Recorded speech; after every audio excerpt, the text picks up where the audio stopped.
Madison Brooks loved nothing more than feeding the ducks at Riverside Park every Saturday morning. The bright-eyed 7-year-old would carefully count out pieces of bread, making sure each duck got its fair share.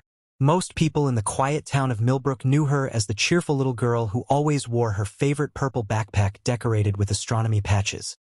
A gift from her father, Thomas Brooks, the FBI chief whose reputation commanded respect far beyond their small community. This Saturday started like any other. Madison skipped along the worn path that wound through the park, her strawberry blonde pigtails bouncing with each step. She clutched a paper bag of bread in one hand while her other hand held tightly to her nanny Angela Weber's warm grip. The morning air was crisp, carrying the sweet scent of blooming dogwood trees. If you believe in protecting those who cannot protect themselves, take a moment to subscribe. Your support helps share stories that matter. The park was unusually empty that morning. The familiar sounds of children's laughter and parents' chatter were absent, replaced by an eerie silence that even the birds seemed reluctant to break. Angela noticed the stillness first, her grip on Madison's hand tightening slightly as her eyes scanned the deserted playground.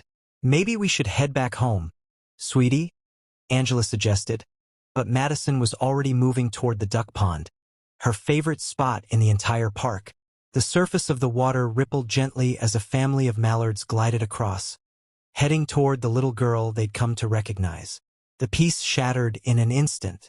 A deep, guttural growl pierced the morning quiet, followed by the sound of heavy paws pounding against earth. Before Angela could react, a large police dog burst through the bushes, its handler nowhere in sight.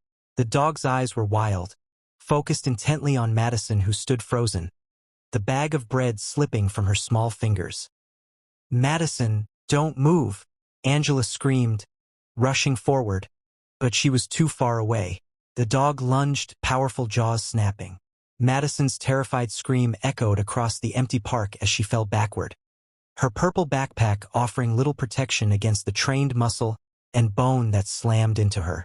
Officer James Reynolds emerged from the tree seconds later, his face contorted with panic as he shouted commands that the dog completely ignored. Another officer, Peter Martinez, sprinted close behind, already calling for emergency services on his radio. But for Madison, their actions came too late. The dog's attack lasted mere seconds before Officer Reynolds managed to pull it away, but the damage was devastating. Madison lay motionless on the blood-stained grass, her favorite astronomy patches torn and scattered around her like fallen stars. Angela cradled the little girl's head in her lap, her hands trembling as she dialed Thomas Brooks' number. In his office at FBI headquarters, Thomas Brooks was reviewing case files when his phone buzzed. The moment he heard Angela's broken voice, his world stopped turning. "Sir, it's Madison. There's been an attack. We're at Riverside Park." Every word felt like a knife twisting in his chest. Thomas Brooks had spent decades in law enforcement. He'd faced down criminals, terrorists, and the worst humanity had to offer. But nothing had prepared him for the sight that awaited him at Riverside Park. His little girl, his Madison, being loaded into an ambulance, her small form dwarfed by the medical equipment surrounding her. If you believe in justice for the innocent, let's stand together. Subscribe to join our community. As the ambulance raced toward Millbrook General Hospital, Thomas Brooks stood in the blood-stained grass where his daughter had fallen. His trained eyes took in every detail, the scattered bread, the torn backpack, the obvious signs of a poorly controlled K-9 unit. But behind his professional exterior, a storm was brewing. This wasn't just another case. This was his daughter, his 7-year-old little girl who only wanted to feed the ducks on a Saturday morning. Officer Reynolds approached cautiously, his face ashen. "Chief Brooks, I don't know what happened. The dog just—" Thomas cut him off with a raised hand, his voice carrying an edge that made both officers step back. "Save it for the official report. Right now, I'm going to the hospital. But make no mistake, this isn't over." As Thomas drove to the hospital, his hands gripping the steering wheel until his knuckles turned white, he made a silent promise. He would uncover every detail, every oversight, every failure that had led to this moment. Someone had failed in their duty, and his daughter had paid the price. The question wasn't if he would find those responsible, but how many systems would crumble when he did. At Millbrook General Hospital, the emergency room buzzed with controlled chaos. Madison lay unconscious in the trauma unit, surrounded by medical staff working with practiced urgency. Thomas Brooks stood outside the glass doors, his imposing frame unnaturally still as he watched doctors attend to his little girl. His mind replayed the morning's events, analyzing every detail with the precision that had made him one of the FBI's most respected leaders. Dr. Emily Richardson emerged from Madison's room, her face showing the careful composure of someone delivering difficult news. "Chief Brooks," she began, leading him to a quiet corner.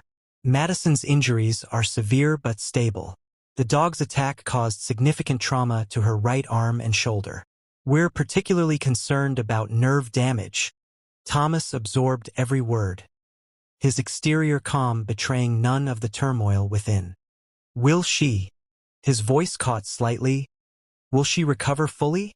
Dr. Richardson's expression softened. "With time and proper rehabilitation, yes. But Thomas, she's going to need more than physical healing. This kind of trauma, especially for a child.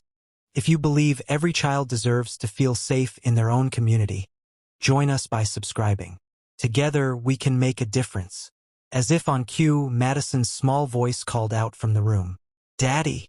Thomas was at her side in an instant, careful not to disturb the network of tubes and monitors surrounding her bed. Her face was pale, making the few scratches stand out starkly against her skin. But it was her eyes that hit Thomas hardest, the usual sparkle of childhood innocence replaced by something he'd seen too often in his line of work: fear.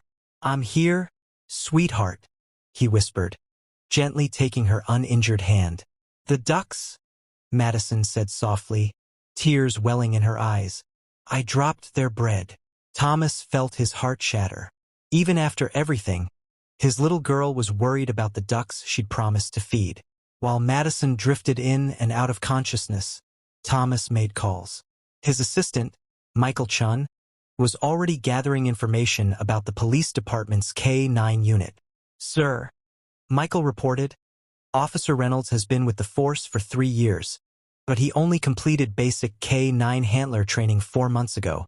There are inconsistencies in the certification process." Thomas's jaw tightened. "Dig deeper. I want everything: training records, incident reports, budget allocations. Something isn't right here, Michael, and we're going to find out what." As he ended the call, Thomas noticed Angela hovering in the doorway, still wearing clothes stained with Madison's blood. "This is my fault," she whispered, voice breaking. "I should have been faster, should have." Thomas crossed the room and placed a steadying hand on her shoulder. "Angela, you did everything you could. This happened because someone somewhere failed to do their job properly. And I promise you they will be held accountable." News of the attack spread quickly through Millbrook. By evening, local media had picked up the story: FBI chief's daughter attacked by police, K-9 in Park, the hospital's reception area filled with concerned community members, many bringing Madison's favorite books, stuffed animals, and hand-drawn cards. Watching the growing crowd from Madison's window, Thomas received another call from Michael. "Sir, you need to see this. The K-9 unit has a history: 3 other incidents in the past year alone, all classified as minor and buried in administrative reviews. But one victim was willing to talk. College student Jessica Martinez. She was jogging in the same park 4 months ago. Only those who believe children's safety should come second to bureaucratic convenience would choose not to subscribe now." Thomas scheduled a meeting with Jessica for the next morning. But first, he had something more important to do. Madison was awake again, and this time her eyes were clearer. "Daddy," she said, clutching her remaining astronomy patch. "Why did the dog hurt me? I didn't do anything wrong." Thomas sat carefully on the edge of her bed. "No, sweetheart, you didn't do anything wrong. Sometimes bad things happen because grown-ups don't do their jobs properly. But that's why I'm here, to make sure it doesn't happen to anyone else." Madison considered this, her young mind wrestling with concepts no child should have to understand. Like when you catch bad guys at work? Thomas smiled softly. Something like that. But right now, you focus on getting better. Remember what Mom used to say about stars? A small smile touched Madison's lips. Even when we can't see them, they're still shining. Thomas nodded, adjusting her blanket. That's right. And you're the brightest star I know. As Madison finally drifted off to sleep, Thomas stood at her window, watching the sun set over Millbrook. His phone buzzed with updates from Michael. More victims coming forward, patterns emerging, a system of negligence taking shape. Tomorrow, he would begin dismantling that system piece by piece. But tonight, he was simply a father watching over his daughter, his heart heavy with a mixture of love, guilt, and determination. The night shift nurses whispered among themselves, sharing stories about the FBI chief who hadn't left his daughter's side, who made calls in hushed tones while holding her hand, whose quiet authority seemed to fill the entire floor. They didn't know they were watching the beginning of a storm that would transform their quiet town forever. As morning light filtered through the hospital windows, Thomas Brooks sat reviewing the files Michael had compiled. The evidence painted a disturbing picture. A police department's K-9 program slowly deteriorating under budget cuts and rushed training protocols. Jessica Martinez, the college student who'd been attacked 4 months earlier, arrived just as Madison was having her bandages changed. Jessica's story echoed with familiar details. They told me it was my fault, she said, her hands twisting nervously in her lap. Said I must have done something to provoke the dog. But I was just running, Mr. Brooks, just like I did every morning. When I tried to file a complaint, they buried it. Made me feel like I was crazy for being upset. Thomas's phone hadn't stopped buzzing with messages from concerned citizens and other victims. Local reporter Catherine Walsh from the Millbrook Herald had begun investigating similar incidents across the state. Her preliminary findings suggested a pattern of oversight failures in multiple police departments' K-9 programs. If you believe in standing up for those who've been silenced, subscribe now. Your voice matters. At the hospital, Madison was showing small signs of improvement. Her physical wounds were healing, but the emotional scars ran deeper. She would wake up crying, terrified of any sound resembling a bark. Child psychologist Dr. Sarah Bennett was brought in to help Madison process her trauma. Madison, Dr. Bennett asked gently during their first session, "Can you tell me about your favorite constellation?" The little girl's eyes lit up slightly. "Cassiopeia," she whispered. "It looks like a W in the sky. Daddy and I used to watch it from our backyard before." Her voice trailed off, fear clouding her features again. Thomas, watching through the observation window, felt his resolve strengthen. His investigation had uncovered disturbing details about Officer Reynolds' training history. The standard K-9 handler certification program required 6 months of intensive training, but Reynolds had been rushed through in just 6 weeks due to departmental staffing shortages. Michael arrived with more files. "Chief, you need to see this," he said, spreading documents across the small hospital table. The department cut the K-9 training budget by 60% last year. They've been using outdated methods, skipping crucial behavioral assessments. The dog that attacked Madison, it had shown aggressive tendencies before, but the reports were marked as inconclusive and filed away. The media attention grew as more victims came forward. Local news stations ran special reports on police K-9 incidents, featuring interviews with experts who criticized the rushed training programs and lack of oversight. Community organizers planned a rally in support of Madison and other victims. Thomas received a call from his old friend and FBI colleague, Director Robert Chin. "Thomas, this goes deeper than Millbrook," Robert said. "We're seeing similar patterns in departments across 3 states.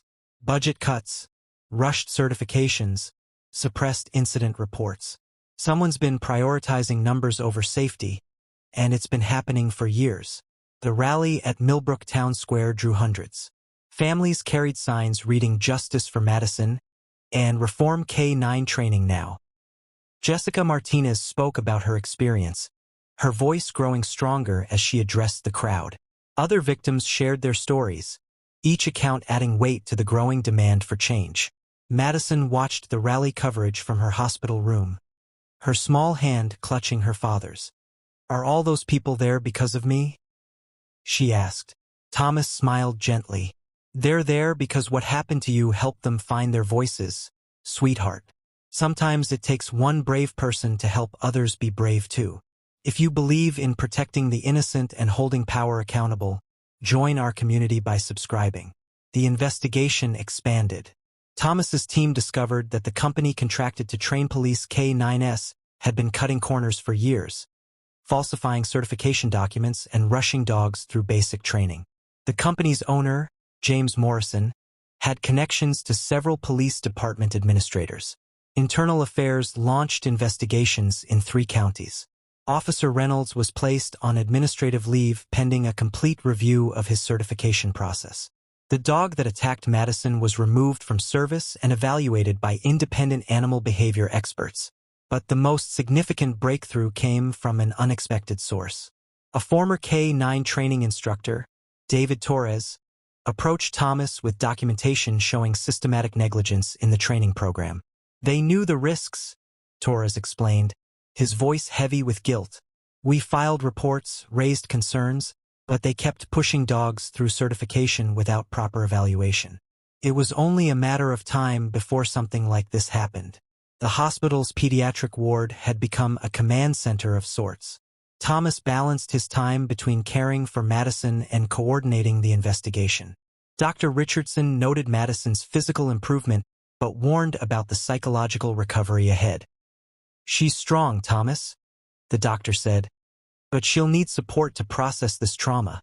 Madison had started drawing again, filling pages with stars and constellations. But now her pictures often included dark shapes at the edges, shadows of her fear creeping into her artistic expression. Dr. Bennett worked with her daily, using art therapy to help Madison express her feelings. One evening, as Thomas sat beside Madison's bed, reading her favorite story about space exploration, she asked a question that stopped him cold. "Daddy, will I ever be brave enough to go to the park again?" The question hung in the air, heavy with the weight of innocence shattered too soon. Thomas gathered his daughter carefully in his arms, mindful of her healing wounds. "Being brave doesn't mean not being scared, sweetheart. It means facing those fears when you're ready. And when that time comes, I'll be right there with you, just like always." The evidence Thomas Brooks and his team uncovered led to a series of emergency town hall meetings. The Millbrook City Council chambers overflowed with concerned citizens, their voices united in demanding reform. Thomas stood at the podium, his commanding presence amplified by weeks of focused investigation. "My daughter Madison," he began, his voice steady but charged with emotion, "is just one of many victims. Today I'm not speaking as the FBI chief. I'm speaking as a father whose 7-year-old daughter can't sleep through the night anymore, because she's haunted by what happened in a park that should have been safe. If you believe in creating a world where children can play without fear, subscribe and join our mission for change." The investigation had uncovered a network of negligence spanning multiple jurisdictions. The K-9 training company, Morrison Security Solutions, had been cutting corners for years, prioritizing profit over proper training. James Morrison faced criminal charges for falsifying certification documents, while several police department administrators were suspended pending further investigation. David Torres, the whistleblower, provided crucial testimony about the systematic failures. "They knew these dogs weren't ready," he testified. "Some showed clear signs of aggressive behavior, but the reports were altered. They pushed them through anyway, gave them badges, and put them on our streets." Meanwhile, Madison's recovery continued. Physical therapy sessions were challenging, but she approached them with determination that amazed her doctors. "Look, Daddy," she'd say, carefully raising her injured arm a little higher each day. "I'm getting stronger, like the stars you said are inside me." Dr. Bennett had introduced a therapy dog into Madison's sessions, a gentle golden retriever named Luna, specially trained for trauma recovery. At first, Madison would hide behind her father when Luna entered the room. But gradually, with infinite patience and careful guidance, she began to accept Luna's presence. The stars didn't run away from the dark spaces, Madison told Luna one day, sharing her astronomy book with the dog. They shine right through them. Dr. Bennett exchanged glances with Thomas.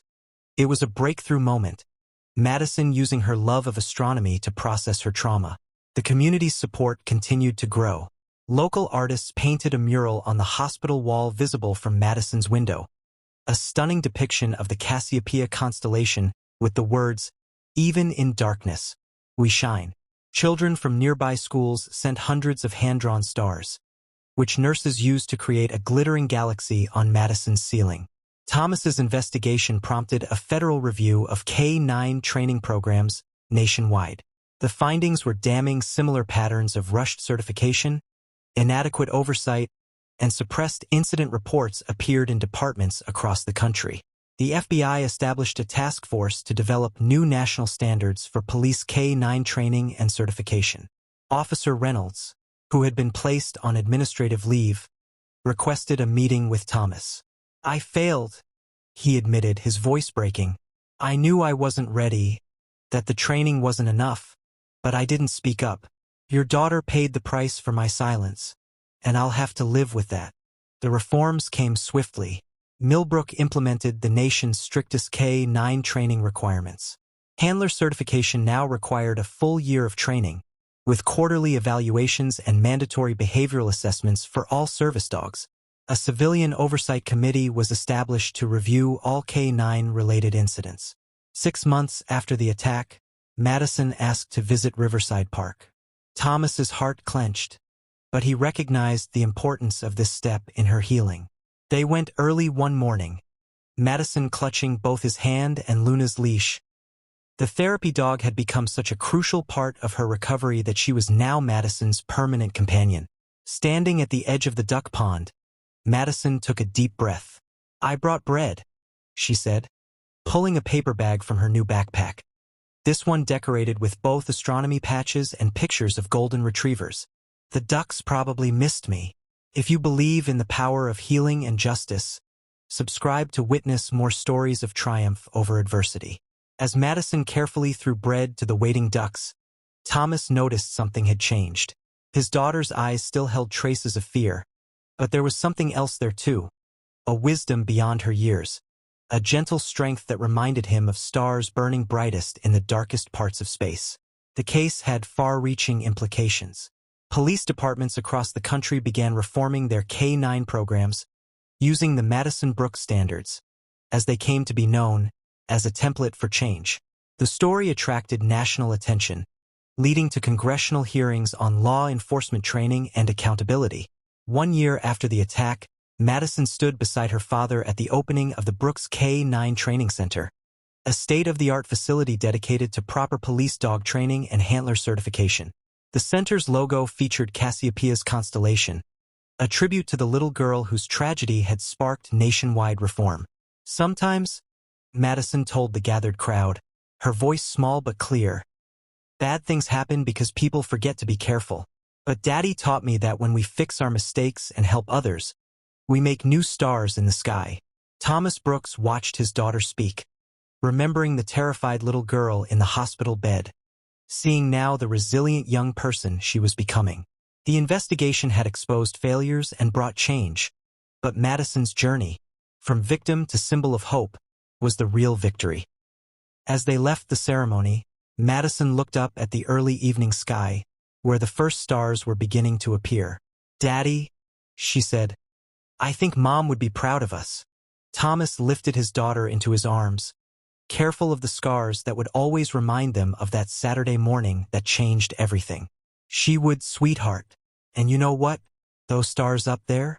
They're proud of you too."